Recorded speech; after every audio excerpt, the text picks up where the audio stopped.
Oh, you didn't know? Well, you better call somebody. Ladies and gentlemen, boys and girls, children of all ages, Front Row Material proudly brings to you the hottest podcast tandem in the world, the real deal Ritt, the Rockstar Renegade, 6 degrees of Ritt and Renegade. And if you're not down with that, I've got 5 words for you. Let's get ready to ramble!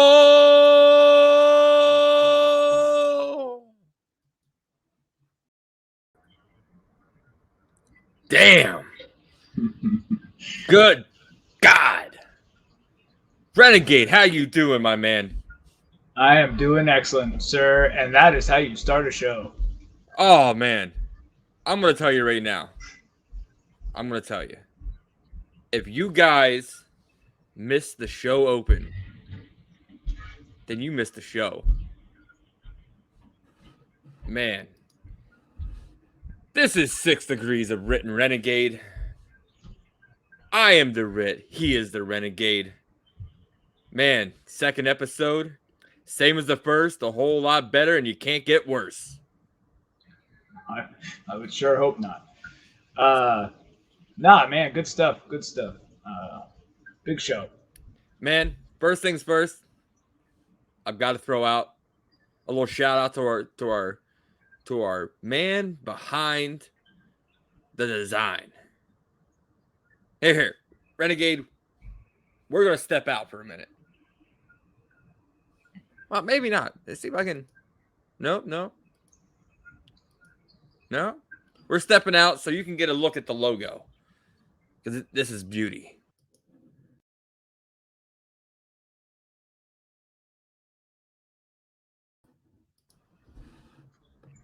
Most of it, anyways. We have a little bit of cropping issues we got to figure out. Yes. Our main man, Base Kip on Twitter, you can find him. He does great designs. Did this in less than 24 hours. Less than 24 hours. Gave us the old school WrestleMania feel, followed by some greatness. Masterful work, my friend. Oh, man. But Renegade. Yes. Talking about greats. Yes. Greats against greats. When worlds collide, the irresistible force meets the immovable object. And it's a spectacle that those are the things that put butts in seats and put eyes on the boob tubes. And I mean, we've had some fantastic stuff through the years, and then some we've unfortunately missed. But yeah, definitely. This is just craziness, you know. Oh, here we go. This is the man right here. This is the man. The artiste. Very nice clean, work. Gentlemen. Loving the new pod. Loving the new logo. Loving the logo. It's not even a new logo. Thank you, and thank you. Man, can't sit there and can't thank you enough. And good Lord. But yeah, we are going to be sit there talking about greats. Great matches, great matchups. Stuff that we did not think we would ever sit there and be able to see. How about Renegade? Yeah, absolutely. I mean, it's the thing it sells tickets. It gets you pumped up. You know, when you got, I mean, think about it. You've had, it just in wrestling alone, Rock Hogan. Of course, you know, I feel like Hogan's could be a part of a lot of these. Hogan Andre. Ric Flair, Kurt Angle. I mean, even though the match might not have been great, Goldberg and Brock. You know, there's been so many great matchups that we, you know, only on paper could we have imagined that we would ever see, and then there they are, and they didn't. Most of them didn't disappoint. And you could have great matchups anywhere else. It comes to mind Tyson Holyfield. And you get in other sports, there's been tons of them, and it's the things. It's the things you want to see. Hey, you hit the nail on the head there, Renegade.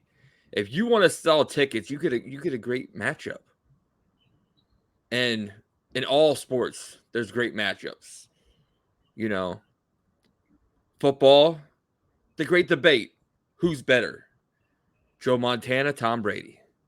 I mean, I can answer that one quickly, but I feel like I get a lot of pushback there.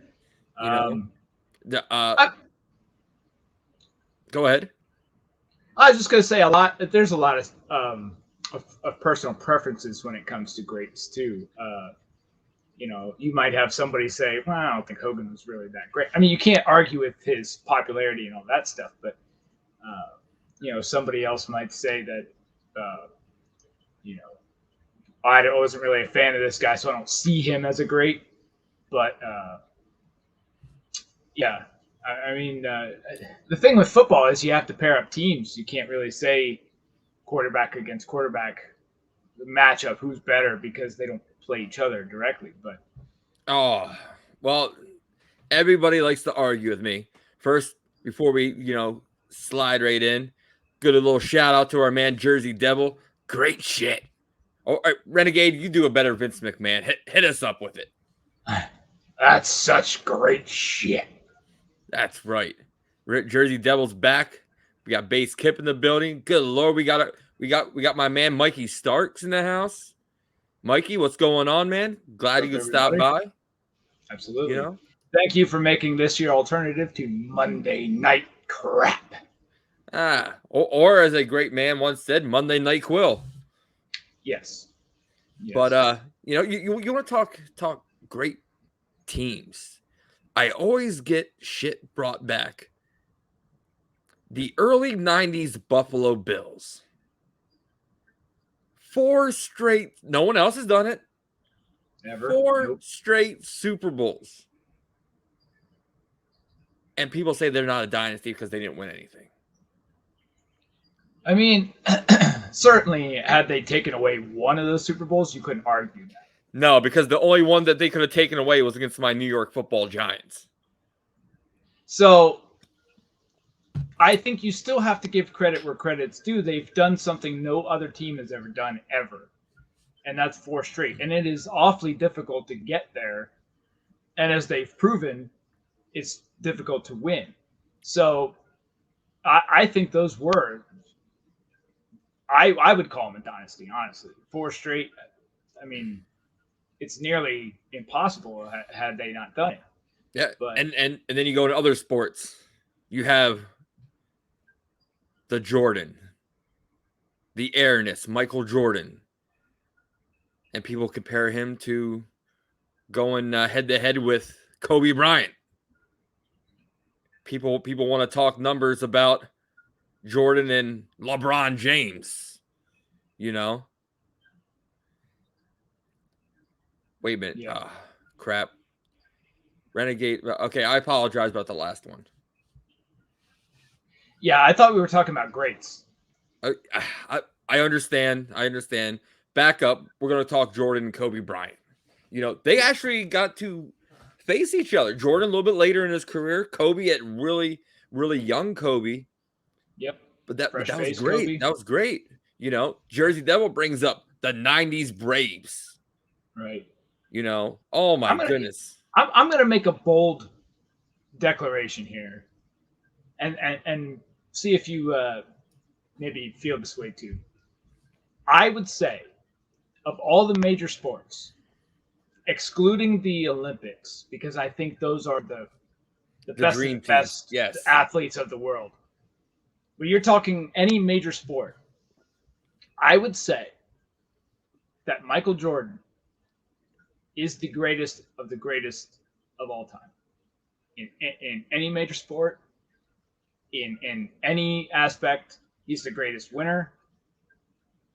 and the greatest champion ever. Now, somebody might say, yeah, but Tom Brady and seven Super Bowl.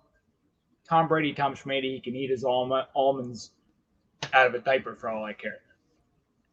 I think Michael Jordan is the greatest of greats, number one all time. Jersey Devil makes a good point. The great one, Wayne Gretzky. Yep. You know, an amazing athlete, but Renegade, I'm going to have to go with you. If there's any amount of time on the clock left, there's one person I want to get the ball in their hands in any sport.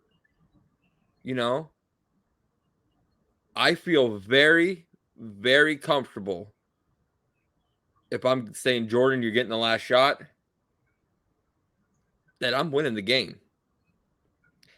Remember, now we're not going to talk about the slight push-off. The NBA Finals against the Utah Jazz. Jordan crossed them up, took a step back. That shot, money. Yep. I for one, don't lean with that being a push-off. I won't call it a push-off. Yes, his hand was on him, but at the angle Jordan was down and the other guy is already falling, it's kind of hard to push when you're as low as Jordan was to get any kind of leverage. I think it was more of like a brace, like keep himself from falling. I've seen it from different angles, and there's one angle where it does look like he pushes him, and then there's another angle where he barely, like, he just has his hand on him, and that's it. You know, he's not really pushing. I think it was more of a balance thing. But I mean, you're talking his last shot in a Chicago Bulls uniform, and it's money. You know, clutch. 6-0 championships. I mean, I just say he's the greatest of greats in any major sport. Speaking of greatest of greats, can anybody in the chat name the only person to have a pinfall victory over Hogan, Stone Cold, and John Cena at WrestleMania? Anybody? First person that gets it gets a good that a boy. Yeah. But no, okay, so back to wrestling greats, the greatest matchups we've better shot, Jordan. Oh boy. Ooh. Well, I see. What, Jersey Devil, I just got a quick question. Was that shot against the Cavs, was that the one that everybody sees on Sports Center where Jordan's up in the air giving the big, you know, fist punch? Is that the shot there? Because if it is, I might have to sit there and say the one against the Cavs. Okay, so, and this one's tougher for me to pick because that shot against the Cavs is a better shot than the one against Byron Russell. But the one against Byron Russell was to win the championship. So that makes it more difficult, I think. Like I said, the Cavs shot, that's, you know, so many people remember that shot and have seen it so many times. And it is amazing. I think it's a better shot. Just him drifting in air for seems like eternity, and then firing it up. It's a better shot, but the other one wins the championship. So I would say the Byron Russell shot is a more meaningful shot, but the one against the Cavs was a better one, a better moment. Well, since no one wanted to answer the greatest question, that would be the great one, The Rock. The Rock was the man that went and was able to defeat John Cena, Hogan, and Stone Cold all at WrestleMania. And all three of those were matches, well, besides the Stone Cold Rock one. No one in a million years thought we were ever going to see Hogan Rock. No one ever Which, thought we would ever going to which see Hogan Cena. I mean, Rock Cena. well, if I'm not wrong, I believe Hogan Rock was actually supposed to be Hogan Austin at first, Yes.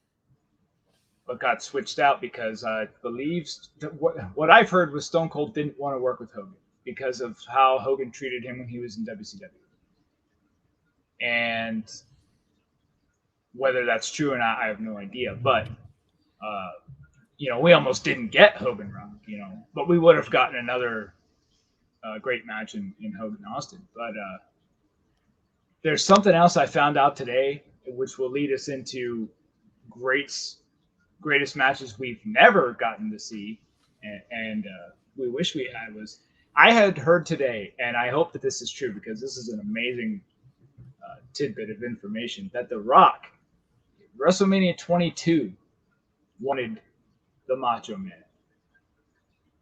And let me tell you, that would have been, now granted, I was Macho Man was in his 50s by this point, but still, he was still in great shape because he was last seen in, when was it, 1999, 2000? No. Savage. Yeah. He Or had was it, he had a small run in TNA when they first opened. which was 2002 ish, 2003 ish, maybe. so that would have been right around, if my math is right, WrestleMania 22, Yeah. early 2000s. So, oh man, I heard that and I was like, I wish that would have happened because that would have been. I mean, you're talking two of the largest personalities in the wrestling business ever, and both of them are electric in different ways. Macho Man very intense, The Rock very charismatic. Man, that would have been sick. Those two there, just The Rock overall. The Rock has the crowd eating at the palm of his hand, and he doesn't even have to say nothing. Hogan. And the Macho Man can say literally anything, Mm-hmm. and you're all ears. You're there for it. Hogan was the same way. He didn't have to do much. The crowd ate it up, but he knew when to do it at the right time. Jersey Devil says that 2004 in TNA was when Savage was there. Okay. So, but man, I used to love Savage. Like when Savage would get that little craziness, and he jumped over the top rope, and because he thought someone was sitting there and getting too close to Elizabeth. Man, I loved it. He was unhinged all the time. Mm-hmm. You never knew what he was gonna do. But man, could you sit there and imagine? We're talking about greats. We're talking about eating out of the palm of your hand. We talked a little football earlier. Let's talk Super Bowl halftime shows. Let's talk about two of the greats. Okay. Oh, Renegade, you do a little bit better Savage than I do. Hit me up, brother. Ooh, you got jealous eyes, Hogan. Ooh, yeah. You eyeing up Miss Elizabeth? Yeah. I don't think so. But man, not one of the better Macho Mans. I don't know, my throat's off. But anyway. No, we sit there and we're talking Super Bowl halftime. We're talking about greats going head to head. Yes. And I want everybody in the chat to give me an honest opinion of which was the better Super Bowl halftime show. We're going to go talk Prince versus Michael Jackson. We'll start at the Super Bowl halftime, and then we'll talk about, albums head to head. Because this here is something that a lot of people say, which one is really? Is it Prince? Is it Mike? Guys, Renegade, what is your opinion? Okay, so there's no doubt that Michael Jackson was based off of popularity, hits, album sales. He still to this day has the number one selling album of all time. Is the most popular option worldwide. Like he's globally beloved. A little less maybe so in the states, but uh,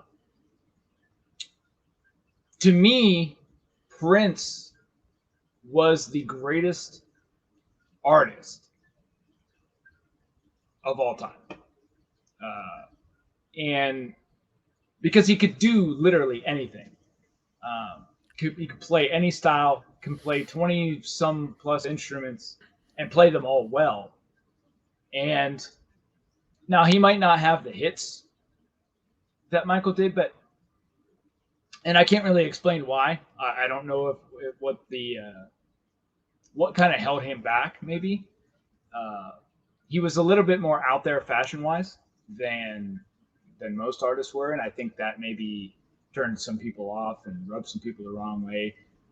Uh, it showed you how comfortable he was with himself and who he was and how he's becoming in the spotlight, how he was maintaining that. But you just can't argue his musicianship. He puts on a heck of a show, but Michael, I think, always did better tour wise.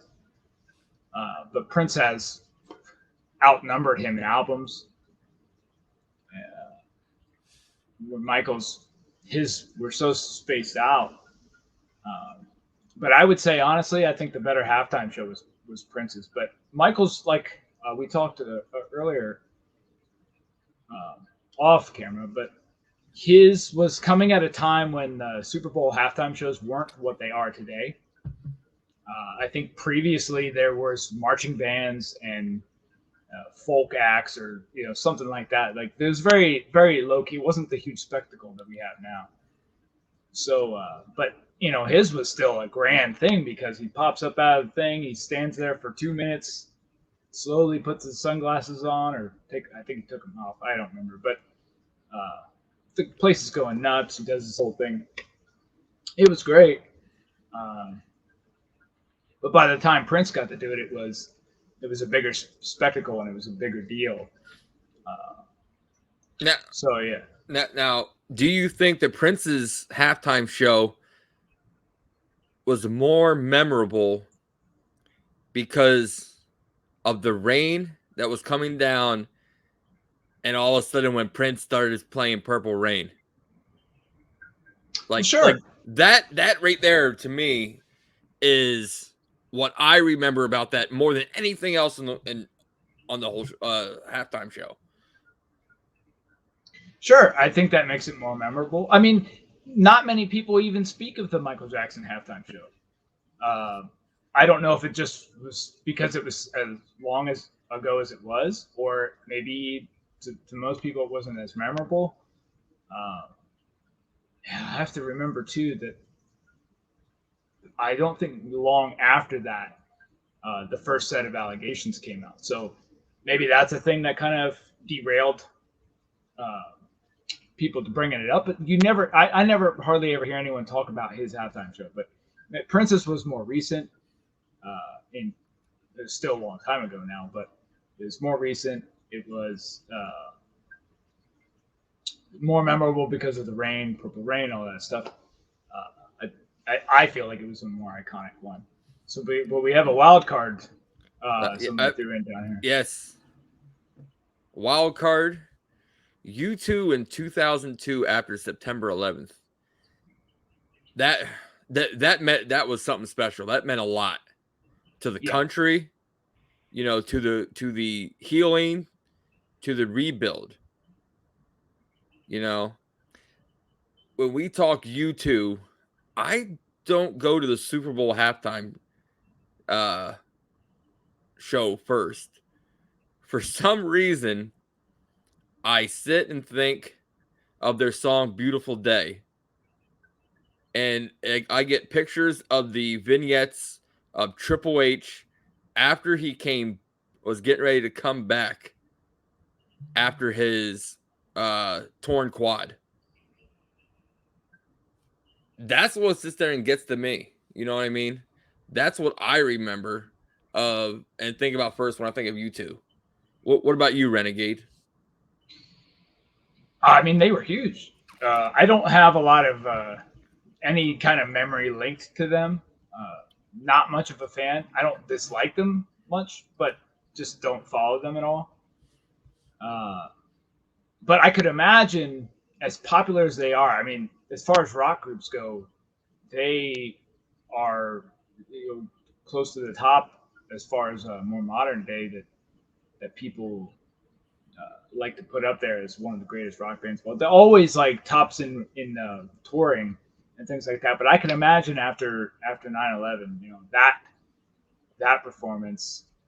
It's one sadly I don't remember. I know I saw that Super Bowl, um, but I could imagine that being, very emotional and quite a show, to be honest. Oh I'll have to man, look that one up. I love this Jersey Devil, man. Giving us Michael Jackson's set list for the Super Bowl. Jam, Yeah. Billie Jean, Black or White, and We Are the World with Children's Choir and Heal the World. That I remember because they had this big this float thing that everyone was on. Yeah. My biggest thing I remember, and I was watching an ESPN documentary on it, was they went through the whole walkthrough with Mike, and this is your cues, this is that, and then all of a sudden, the actual halftime show, Mike was out there, and he just boom, was not moving. And they said that the producers and the director were freaking out because he was supposed to hit a cue at a certain time and he wasn't. They are freaking out. Like, does this mic not work? Does the earpiece not work? And they're like yelling at him, Mike, cue, go, Mike. And he's just there, and the crowd's just electric, yelling and screaming for him. And he was just letting them all absorb in. Yeah, it might have been a shortened Michael Jackson show, but he was giving you a Michael Jackson show. Yes. It's what he did at his concerts. I think one of them he even flew. Well, I don't think it was entirely him, but somebody flew down in dressed in like a spacesuit, a little rocket ship, and he comes out and the whole thing, and then he just stands there again. He was big on building anticipation and building the moment and letting it sizzle. And what is that? Less is more. Like make them want more. Like even you're just standing there. The show hasn't even technically started yet, and people are just burning with anticipation for this whole thing to get going. And that's, you see videos of those concerts, and people are passing out and screaming and crying and going crazy. And speaking of going crazy, Jersey Devils got Prince's playlist. Yes, sir. We Will Rock You's the intro. Let's Go Crazy, Baby I'm a Star, Proud Mary, Liam Savage is one of his favorites, 1999, All Along the Watchtower, Best of You, and oh man, he closed out with Purple Rain. And Prince didn't even do all his stuff. He was doing tributes to other great bands, which is surprising because he wasn't known to do other people's songs. He had an issue with covers. He didn't like people covering his stuff. I'm not familiar with all of these. I know We Will Rock You's Queen. Mm-hmm. Proud Mary, was that a James Brown? Oh boy, if it goes back before Tina Turner. Oh, Tina could be Tina Turner. Then I'm not sure. All Along the Watchtower was Jimi Hendrix. So, yeah. Best of You is Foo Fighters. Yeah. Hearing him play the Foo Fighters, Best of You, that kind of blows your mind. Mm-hmm. That just shows you, kind of like nowadays when Ozzy's gives you the nod that, yeah, I'll do a duet with you, or you know. But man, just just going back to anticipation. One of the greatest. The match itself wasn't that good, but the build up and the anticipation. WCW Sting Hogan. A whole year, Sting not saying one word, but the crowd was eating this up. Do you remember this, Renegade? I do remember a lot of this. It was back in the good old days of flipping back and forth between WWF and WCW, and the Sting stuff. Well, first of all, the NWO stuff was at that time just off the charts, and then you add in the whole Sting effect, and this thing was just taking over wrestling. So yeah, that the buildup of what's he gonna do. You had people all throughout this switching sides. You had your true WCW faithfuls, you had NWO, and then you had turncoats that would flip and they would jump over, and it's the whole time Sting's everyone's just wondering what he's gonna do, what he's gonna say, and when it finally goes down, like man, this that whole buildup was pretty awesome. Yeah, like I remember JJ Dillon sit there and coming out each week, with a contract in his hand. Oh, I'll give you this guy, the NWO. Sting didn't want him. Then Sting would be out there, saving like DDP, Rick Steiner. What's up, man? What's going on, filthy Tom Lightning? Got an NWO faithful there. We're just sitting there discussing. Well, right now we're on the old topic of the NWO and Sting. 5 minutes from now, who knows where we're gonna be? But man, just overall, like he was building that storyline, and Bischoff played it out perfectly. Like there wasn't. The only other storyline that I can honestly put that to, Savage Hogan. The whole Mega Powers getting together, Mega Powers exploding. Like, that's the only one that I can really think that really drawn out for the whole year. You had your other couple ones. Taker making his return, after the getting buried numerous times, casket matches. But for a year, I don't know. Short term, there's been a lot of great storylines. The Ric Flair retirement. That wasn't that long. How long was that? Maybe 6 months at the most. Yeah, I think so. It wasn't. It didn't seem like a drawn out year-long storyline. No. But man, it's just. But I want to go back to the Mega Powers.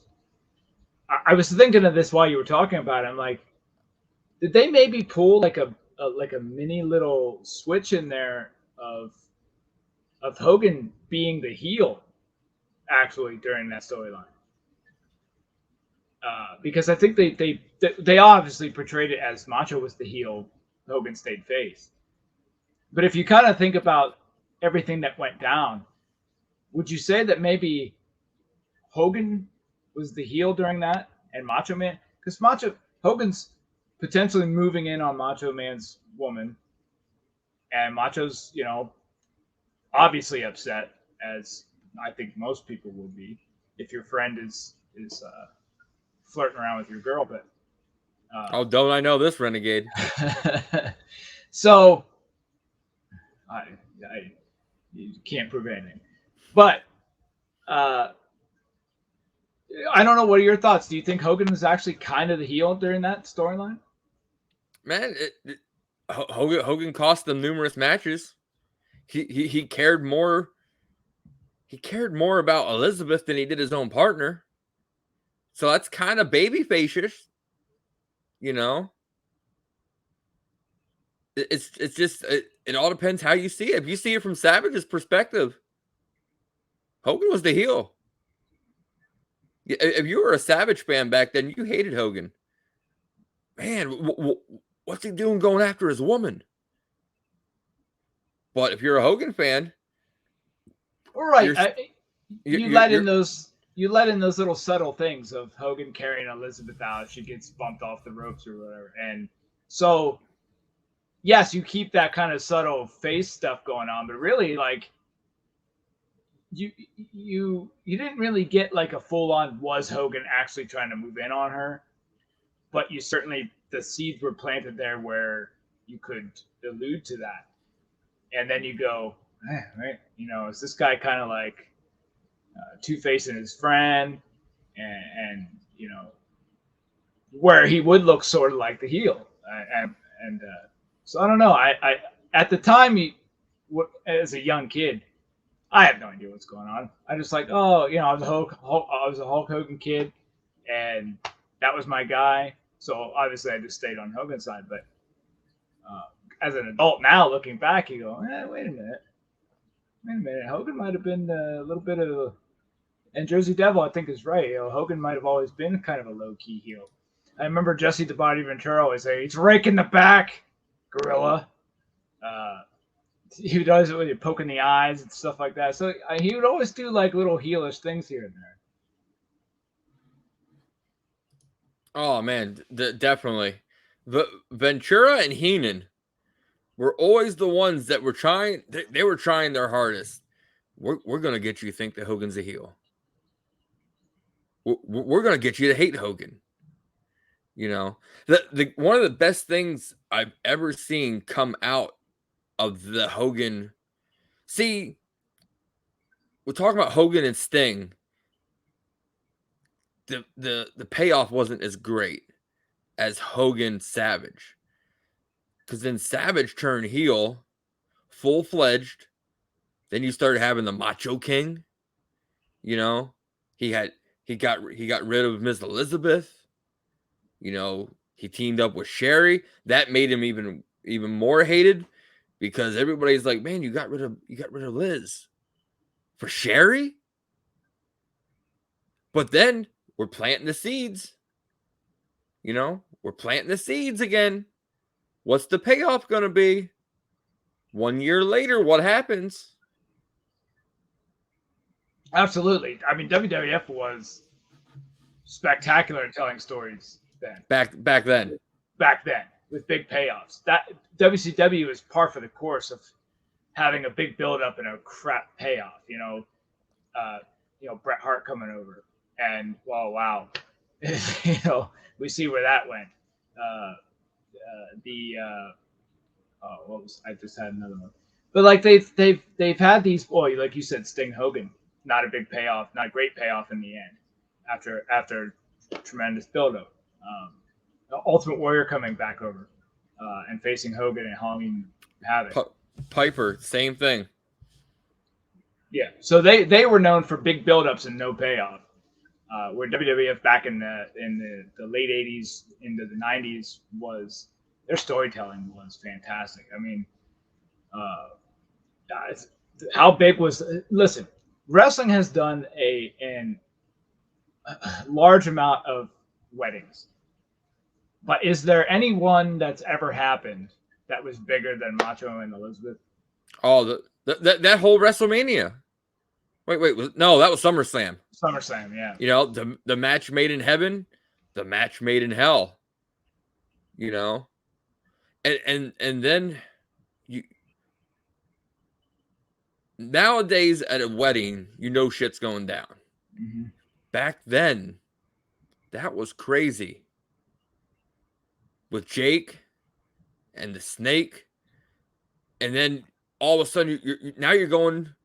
It's like, oh man, like I'm just getting flashbacks. Boom, boom, boom, boom, boom, rapid fire. It's like They went and laid out 2.5, almost 3 years, all on paper. And it just rapid fire. All of a sudden we're going from WrestleMania when, Liz comes back, throw Sherry out of the ring, to them getting married. Now we're getting Jake and Savage, Savage getting bit by the Cobra before that match even happened.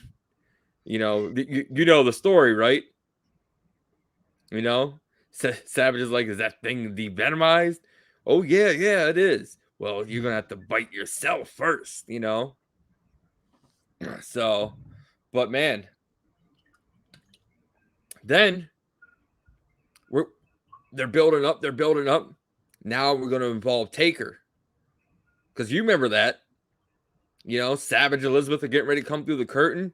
Jake's back there he's gonna sit there and crack him with a chair. Then all of a sudden Taker's there to stop it, which builds the Taker and Jake at WrestleMania. Man, it's just back then to me, and I think you and I have talked about this before. Back then, and I tell people at work, get back to the basics. What was different then that they're doing now?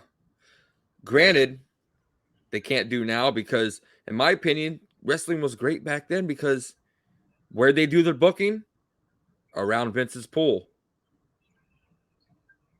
Vince, Pat, JR, bouncing ideas back and forth. That was great booking. Now you have a whole creative team that doesn't know nothing about wrestling. They're entertainment business.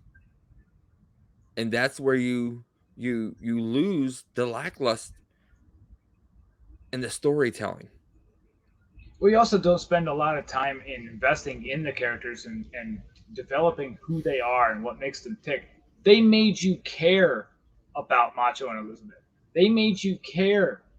Look at the people in the crowd when Elizabeth comes back and she tosses Sherry out, and they had that whole thing. And I mean, people are crying. They cared. They cared about these people. They cared about the story. No one cares now because they don't make you care. They do not spend enough time in building these people and who they are and what they're trying to accomplish. And I don't know if we need to go back to characters per se. I certainly don't want to see another Duke the Dumpster Drosy floating around in a ring somewhere. But I find it harder to invest in a wrestling character who's just coming out like, no, coming to the ring, Steve. These real name guys and this like real life thing. I don't know. It makes me miss the old days of guys with nicknames, the Macho Man Randy Savage, the Heartbreak Kid Shawn Michaels. Like, yeah, they were names, but they were characters as well. And these guys are just like, hi, I'm Phil. I'm from Milwaukee, and I do a mean elbow drop. You don't care. You just don't care. They're bland, boring people. And sure, they're talented. I'm not going to take that away from them, but you need to get. I would love for them to hire a Jake the Snake, Bret Hart, backstage, building these characters, building the promos, building the stories. Bret Hart was phenomenal at telling stories in the ring. Jake the Snake was phenomenal at telling stories and promos and building characters and being a character and getting into that character. Man, I sit there and loved Jake's promos because he would talk really low. That would make you have to draw yourself in to hear him. And then you sit there and he's got you now. And you're hooked. Yeah. Trust me. Like, I love when Jake, very, very hypnotizing. Yeah. People nowadays, they sit there and think you got to go out there and yell. You got to be loud. No. Like I I hate Roman Reigns, but I respect him because now he's starting to get it a little bit. Paul Heyman's teaching him. Because instead of Roman Reigns going out there and telling jokes, he's even got that Jake vibe. Where all of a sudden he's talking softer, not Yeah, saying much. I'm still like certainly he's much better than where he was before. And if you've never seen it, he has come a long way since the Jack and the Beanstalk promo, which I think hands down. Okay, there's two, and they're both Roman Reigns ones. It's the Jack and the Beanstalk one against Big Show, and the one where he says this big long suffering succotash thing to Seth Rollins was atrocious, and he certainly has come a long way since then, which was not entirely his fault because those were being a lot of people said Vince was writing his promos then. But even now, it's facial things. Like he does facial things that like uh, he's either unsure of what he's saying. I've seen him a few times like pause, like he forgets what he's saying next, and then it comes out awkward. He still has, I think, a long way to go, but this is certainly an improvement from where he's been before. Yeah. I see. I certainly. This is what I would have done with Roman from the beginning. I always envisioned him coming out of the Shield as kind of like that loner, dark character in the bar that doesn't want to be messed with. You know, leave me alone. I'll leave you alone. Mind your own business type thing. But he would involve himself if he had to, if he was pushed far enough to, and take the kind of like the Randy Orton approach and speak very little. You know, that's what he very man of few words. I do my fighting in the ring. You know, the Rocky Balboa and my ring's outside. I'll do my fighting out there. You know, we don't need to mince words. I don't need to talk to you. I would have loved to take that direction with him. I think he would have been built so much better. Yeah, it worked for Randy. Randy's longitude, his longevity. Him and Lesnar came in about the same time, like maybe months apart. You know what you don't see? You don't see the mixed reactions that you get with John Cena for Randy Orton. Randy Orton's never gotten that. Randy Orton doesn't get the half boo, half cheer. He's well beloved and always has been. I loved him when he was young in Evolution, and he became the Legend Killer. Like, he learned from these legends. He learned from Flair. He learned from Triple H.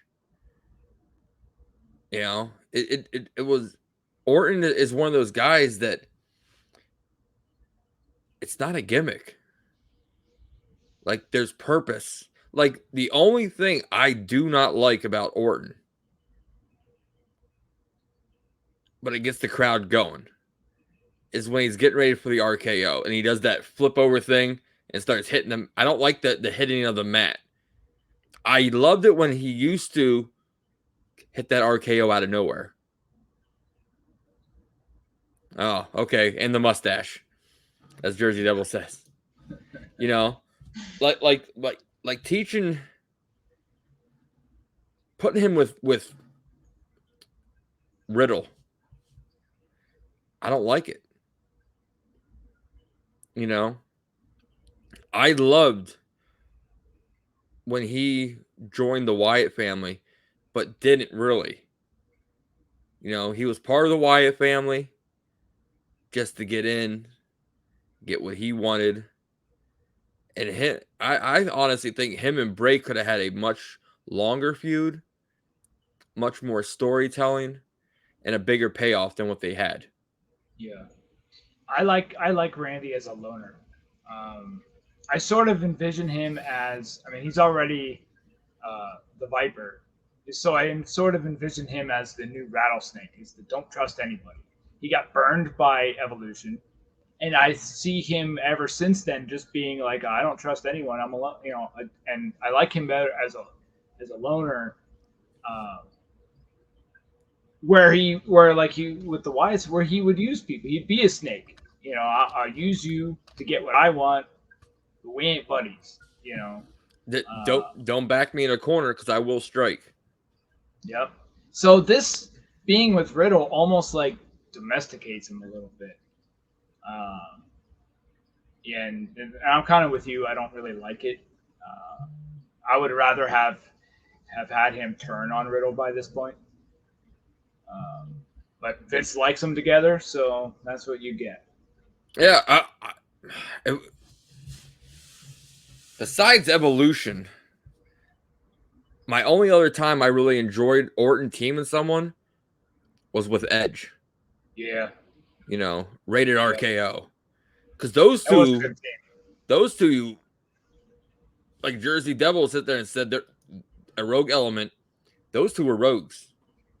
Like you did not know that was Edge in his prime of his heel. You know? Yep. That was good stuff. But man, but then again, he was a great teaming with Edge because look at Edge. Edge, I'd say he's top 3 tag team specialist of all time. You know, I've got to say Billy Gunn's up there, and I'm gonna have to say Jericho. Yeah, I can't argue with that. Look how many partners Jericho had. You know, and he's basically won titles with most of them, hasn't he? Yeah, I think Billy Gunn's won titles with every tag team partner he's had. You know, Bart with the Smoking Guns championships. You know, numerous ones with the Road Dogg Jesse James. You know, tag team champions with my man Chuck Palumbo, Billy and Chuck. You know, it worries me that you are so into that tag team. I love that tag team because you look so good to me. Mm-hmm. Did he even team up with Big Show at one time? I don't remember. I feel like they did. Was it what version of Billy Gunn was that? Was it the one? Yes, the one. So, but Renegade. Shogun. Man. Yeah, Shogun.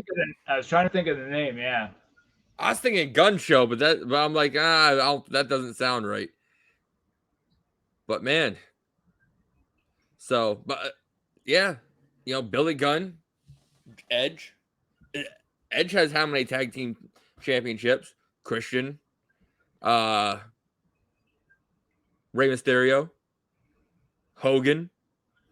You know, man. So, if you sit there and think about it, the Jersey Devils got our stats down, okay? With Billy Gunn, Bart 3-time champ, Road Dogg 5, and Chuck 2.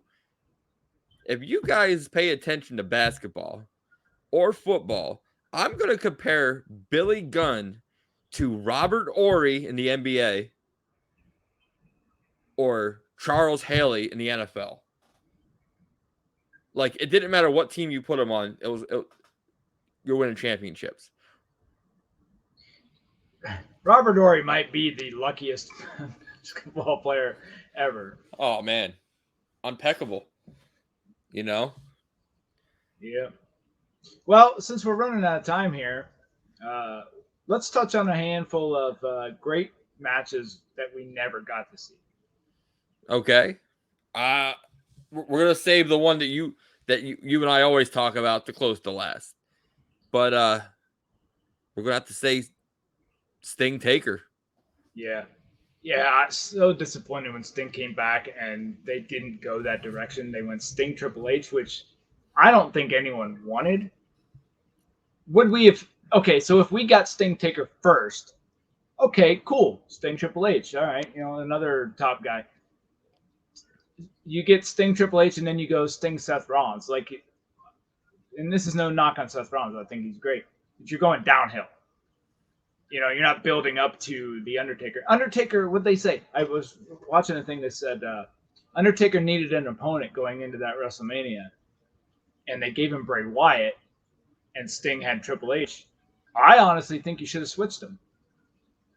It is what they said in the video, but I agreed with that. That Wyatt and Triple H, I think, would have made more sense. They had that one moment where they had a stare down or something before that. I think that would have been a better match, and then obviously you get Sting, Undertaker, and I think that WrestleMania card would have been just that much better.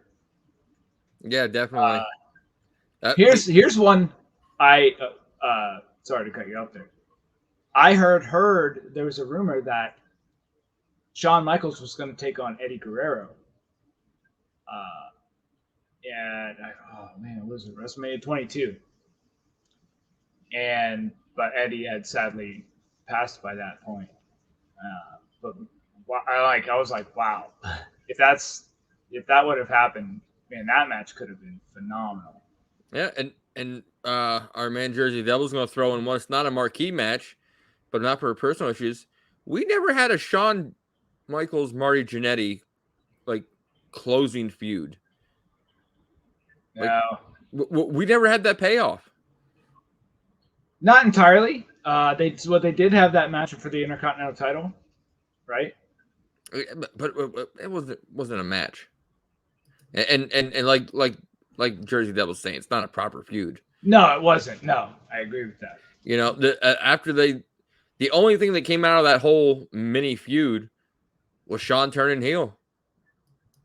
You know, that was the best thing. And speaking of Shawn, Renegade, let's hit it up. So the big one. This is the my number one greatest of all greatest matches that never happened. The Heartbreak Kid, Shawn Michaels, and The Rock. I in my honest opinion, that would have been or could have been the greatest match of all time. I think. Yeah, you put it at any pay-per-view, but if you put it at WrestleMania, Shawn steps it up. Yeah, you know, Shawn doesn't need the promos. He lets his wrestling. Rock would have tore him up in promos, but he would have gave it his all in that match. You know, Mr. WrestleMania taking on the Great One. Man, it's just the timing never lined up. It could have. I mean, it could have. I know some backstory says they had some personal issues. Such and such didn't like the other one or whatever. But back then, went on. Back then, Shawn had his own personal issues that got him to not like everybody and everybody not to like him. In 96, 97, when The Rock was just starting out, yes. Towards the end of Rock's run, when Shawn was back, no. You know, Shawn's different then, but The Rock might have just held a grudge and said, because of that time back then, I'm not working with you now. And people still do that. People still hold grudges against him today. I know the Hurricane does. So I know, you know, it is what it is. But I agree with this one down here. That match I think would rival Shawn Rock would be Angle and Brett. Yeah. Would be lights out, man. Yeah, you sit there and think two of the best mat technicians, you know, it would have been amazing. You imagine those two on the same card? Oh, Angle Hart, a co-main event, it would have been done. Yeah. You could have put Taker against anybody. Oh my goodness, put Taker and Sting. Three main events right there. You know? Be the greatest WrestleMania buys. They would never be able to touch that show ever again. But speaking of not being able to touch the show, man, it's another good one, Renegade. Another good one. Yeah, they go by so fast. Man, it's the quickest hour you're ever going to have with your pants on. So, well, Renegade, we're going to sit there and see you again next week. Absolutely. So, guys, tune in. Head on over to twitch.tv/FRM pod. Hit the follow button. Check out our lineup. Mondays at 8, you got 6 Degrees of Ritt and Renegade. Tuesdays, 9 o'clock, FRM Pod.